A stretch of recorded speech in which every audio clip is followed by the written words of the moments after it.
Okay, so I wanted to weigh in on a popular debate, and it's the who has it more difficult, a working mom or a stay-at-home mom. And right off the bat, I want to tell you that I think it's absolutely stupid that people argue about this and that it's constantly brought up in the mom world.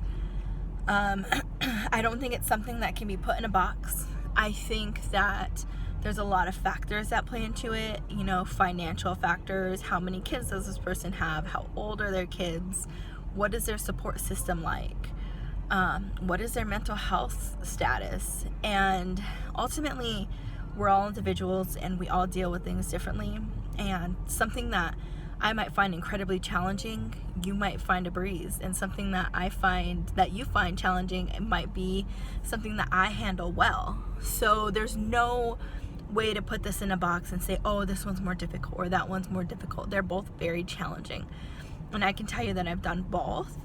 And so I'm just going to go over real quick what I found challenging about each role and which one I feel is more difficult for me and my situation.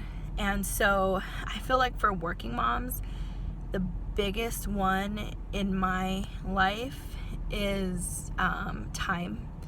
You're missing not only 40 hours that you work, but a lunch break, 30 minutes to an hour, and then drive time. I have a really short commute to their daycare and then a really short commute to my work.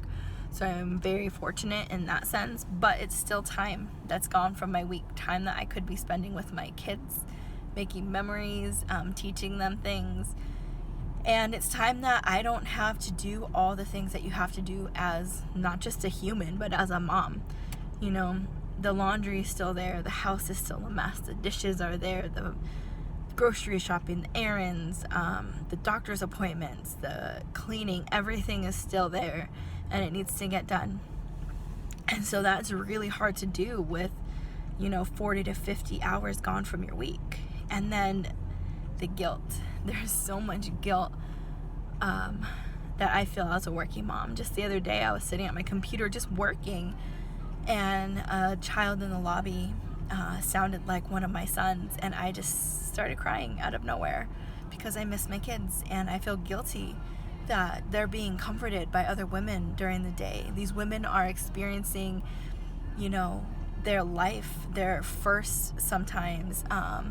They're the ones that are teaching them and nurturing them for all these hours that I'm at work, and that's hard to swallow. So that's definitely difficult. Sick kids, that one is really hard as a working mom, because corporate America doesn't care that you're a mom, and corporate America doesn't care that your kids are sick. I am allowed to call out sick 6 times in a 12-month period. I have 3 kids, so that means my 3 kids can each get sick twice, and I can't get sick at all because then I could get fired. And so when my children are sick, one of them will sneeze and I instantly start feeling anxious. I get a lot of anxiety. I have a little mini panic attack, in my head. I'm like, I'm gonna have to miss work, I'm gonna get an occurrence, I'm gonna lose my job, how am I gonna pay rent, how am I gonna keep a roof over their head, what are they gonna eat when I lose my job?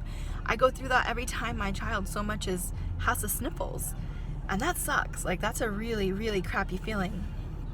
And so that's definitely one of the most difficult things for me, especially because of my situation. Their dad's disabled, and so nobody else is really available outside of occasionally my mom and my godmother, who are my main supports. But it's my job as their mom to be there for them when they're sick, and so they help me a lot. But at the end of the day, if my child is really sick, it's me. I take them to appointments, I stay home with them, I pick them up from daycare because their dad can't drive, he can't care for them unassisted. And so that's what I think makes my choice when I'm trying to decide which one's more difficult. It's being a working mom, and it's for that reason, because of that factor in my life. And there's a lot of misconceptions about working mom. Some of my favorites are people will say, at least when you're a working mom, you get vacation time. As a stay-at-home mom, I don't get vacations, I don't get breaks. And it's like, I don't either from being a mom. I don't get vacations from being a mom. The vacation time I do get from work goes to my kids. not even fun in a fun way, because my kids are always sick. So all my paid time off goes to doctor's appointments and being home with sick kids. So that's kind of, I feel like, a misconception when people say like, oh, at least, you know, stay-at-home moms don't get vacations, but working moms do. But it's like, not from being a mom. Even my lunch breaks are often dedicated to calling doctor's offices and scheduling appointments and blah, blah, blah. And so anytime I take off, it's for my kids. Another misconception, and this isn't really a misconception, but it's just something that kind of bothers me, that is said by stay-at-home moms. Stay-at-home moms will say, well, I don't get paid for my job, at least you get paid. And it's like, yeah, but I have your job too. I am a mom and I don't get paid for that. You know, I don't get paid to clean the house, just like you don't get paid to clean the house. We all do it. I think that's pretty much it. Being a stay-at-home mom is challenging on your mental health. That was the biggest thing for me that I did not expect whatsoever. I thought it was going to be all fun and cuddles, and no. Somebody is always crying. Somebody always needs something. And it is so stressful. Like, you get to the point where you just want to pull your own hair out, because you're like, when is it going to end? And it doesn't. It's 24 hours a day, 7 days a week. And that is one thing that is a pro to working, is some days I drop, especially like on a Monday, you know, after the weekend, I drop my kids off at daycare and I just sit in my van for just even like 30 seconds and I take a deep breath and I'm like, okay. And stay-at-home moms, you don't really get that, you know, even going to the bathroom, like, you can't do that because your kids will come find you. And if you don't open the door, they will pound and scream. So it's just not peaceful. The other day, Jasmine ran into the bathroom and she was like, Mom, I thought something happened. And she said, Luke gave me a Cheeto. I said, well, that's great, honey. Did you say thank you? Yeah. All right, that's wonderful. And then she went about her day. When you're a stay-at-home mom, like, those things don't become cute anymore. It's just like, I just want to go to the bathroom. I just want to pee. That's all I want to do. And at least as a working mom, I can find those moments cute, because I'm gone so much that I treasure these silly little moments that are kind of annoying but funny at the same time. So that's something that I found very challenging as a working mom. As a stay-at-home mom. I did not have a lot of money as a stay-at-home mom, so I didn't really get to take my kids out and do stuff like I imagined I would if I ever got to stay home, you know. A lot of events that go on during the week, and I didn't get to do it because I didn't have the money or the support, because I had infant twins and a 2-year-old, and I was terrified to take them anywhere by themselves. So I stayed in a lot, and that was hard and boring for all of us. And, you know, there is the misconception about stay-at-home moms that all they do is sit around every day and blah, blah, blah. And that's not true. There's so much to be done, you know. I mean, like I said, kids call on you on every second of every day, and something needs to be cleaned, and somebody's hungry, and somebody just hurt themselves, and they're fighting, and so it's constant. It is constant, and that is the hard part about being a stay-at-home mom.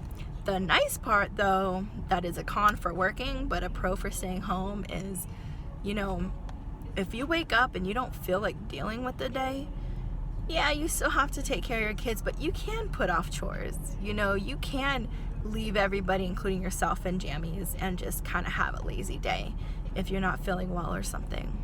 When you work, you don't get sick days, because your sick days are dedicated to your kids getting sick. So you still have to get up and do your hair and do your makeup and be professional, and that's really crappy. What else? I'm in a lot of mom groups, and I'm in a lot of stay-at-home mom groups. I'm in a lot of working mom groups. And I'm going to say this, and I don't want to offend anybody, but out of the two groups, stay-at-home moms, you guys complain more. You do. And you're mean. There's so much hate in stay-at-home mom groups. Like, half the posts are about complaining about something or someone, or being angry towards something or someone. The working mom groups, I don't see that. And I think, like I said, it comes down to my mental health suffered when I was a stay-at-home mom, and I'm sure a lot of women deal with that, and they use these groups to vent. And you do have more time to get online and, you know, complain to the internet, so that probably has a lot to do with it too, because most of us at work can't have our cell phones out all day, so that probably contributes to that. But I did want to add that little point. End of story. cares? We all have hard lives. We all have challenges in our lives. We are all tired. We are all overworked. End of story. We're all doing what's best for our families, whether that be working or staying home or a combination. Maybe you work part-time. That's what I wish I could do. But you're doing great and you're killing it, and your kids are happy and you're happy, and that's all that matters. And so if anybody puts that down or challenges you on it, just write them off, because they don't matter. And this debate is stupid and it doesn't matter. And yeah, that's my 2 cents. So see you next time.